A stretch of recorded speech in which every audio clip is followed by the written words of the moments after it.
कारणे आज तुम्ही तानाजी सावंतांना अभिषेक करताय? आज लोकसभेची निवडणूक झाली आणि निवडणूक होत असताना महायुतीचं सरकार राज्यामध्ये स्थापन झालं.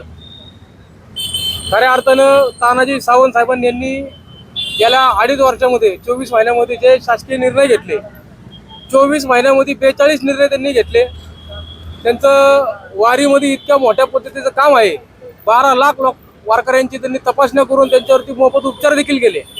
आणि अशा आमदाराला, अशा मंत्र्याला पुन्हा आरोग्य खातं मिळावं यासाठी आम्ही आज या ठिकाणी सावंत साहेबांचा दुधाने अभिषेक केलेला आहे. गत पंचवार्षिकपेक्षा ह्या पंचवार्षिकला त्यांना मताचा खूप फटका बसला आहे, खूप कमी मताने आला. त्यामुळे कुठेतरी मंत्रिपद त्यांना नाकारू शकते भाजप आत्मसात आहे. आता भाजपचा शेवटी आता शिंदे साहेबांचा विषय आहे. तो शेवटी शिंदे साहेब जो निर्णय घेतील तो योग्यच घेतील. परंतु आमचा कार्यकर्ता म्हणून, समर्थक म्हणून आमची तर अशी अपेक्षा आहे की सावंत साहेबांना पुन्हा आरोग्य खातं देण्यात यावं.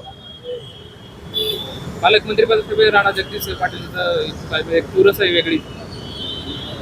सावंत साहेबांनी गेल्या 24 महिन्यामध्ये जे काम केलेलं आहे त्या कामाच्या अभावी आमच्यासारख्या कार्यकर्त्यांना तर वाटतंय की त्यांना पालकमंत्री आणि आरोग्यमंत्री देतील.